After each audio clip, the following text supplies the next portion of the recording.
You will hear part of a presentation by a history student about the history of coffee.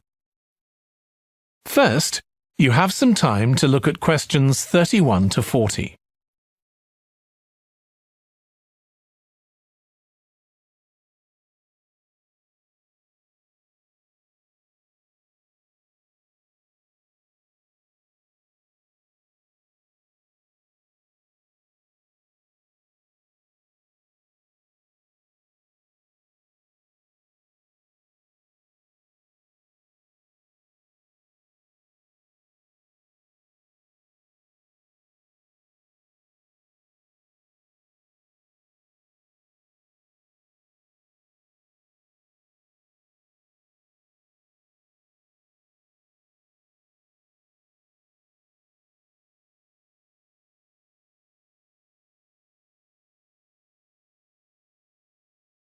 Now listen carefully and answer questions 31 to 40. In my presentation, I'm going to talk about coffee and its importance both in economic and social terms. We think it was first drunk in the Arab world, but there's hardly any documentary evidence of it before the 1500s, although of course that doesn't mean that people didn't know about it before then.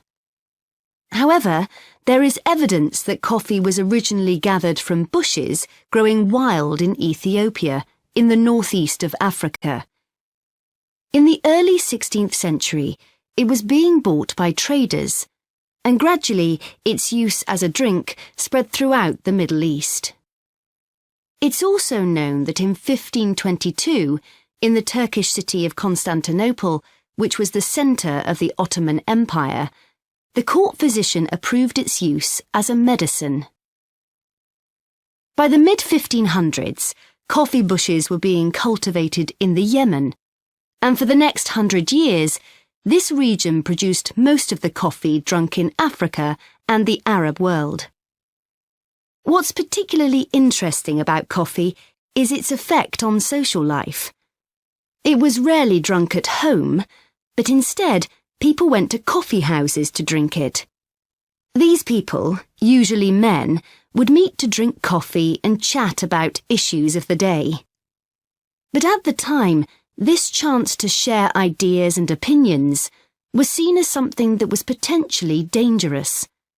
And in 1623, the ruler of Constantinople demanded the destruction of all the coffee houses in the city, although after his death, many new ones opened, and coffee consumption continued. In the 17th century, coffee drinking spread to Europe, and here too, coffee shops became places where ordinary people, nearly always men, could meet to exchange ideas. Because of this, some people said that these places performed a similar function to universities. The opportunity they provided for people to meet together outside their own homes, and to discuss the topics of the day, had an enormous impact on social life, and many social movements and political developments had their origins in coffeehouse discussions.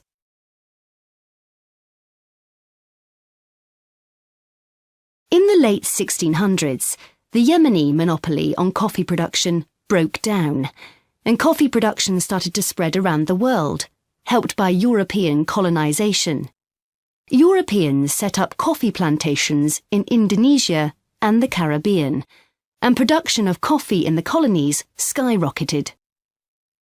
Different types of coffee were produced in different areas, and it's interesting that the names given to these different types, like mocha or Java coffee, were often taken from the port they were shipped to Europe from. But if you look at the labour system in the different colonies, there were some significant differences. In Brazil and the various Caribbean colonies, coffee was grown in huge plantations, and the workers there were almost all slaves. But this wasn't the same in all colonies. For example, in Java, which had been colonised by the Dutch, the peasants grew coffee and passed a proportion of this on to the Dutch, so it was used as a means of taxation. But whatever system was used, Under the European powers of the 18th century, coffee production was very closely linked to colonization. Coffee was grown in ever-increasing quantities to satisfy the growing demand from Europe, and it became nearly as important as sugar production, which was grown under very similar conditions. However, coffee prices were not yet low enough for people to drink it regularly at home, so most coffee consumption still took place in public coffee houses, and it still remained something of a luxury item. In Britain, however, a new drink was introduced from China and started to become popular, gradually taking over from coffee, although at first it was so expensive that only the upper classes could afford it. This was tea, and by the late 1700s it was being widely drunk. However, when the USA gained independence from Britain in 1776, they identified this drink with Britain, and coffee remained the preferred drink in the USA, as it still is today. So, by the early 19th century, coffee was already being widely produced and consumed.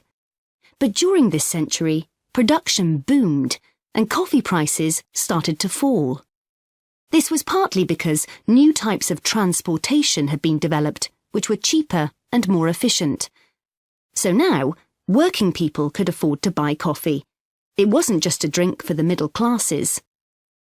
And this was at a time when large parts of Europe were starting to work in industries. And sometimes this meant their work didn't stop when it got dark. They might have to continue throughout the night. So the use of coffee as a stimulant became important. It wasn't just a drink people drank in the morning for breakfast. There were also changes in cultivation. What I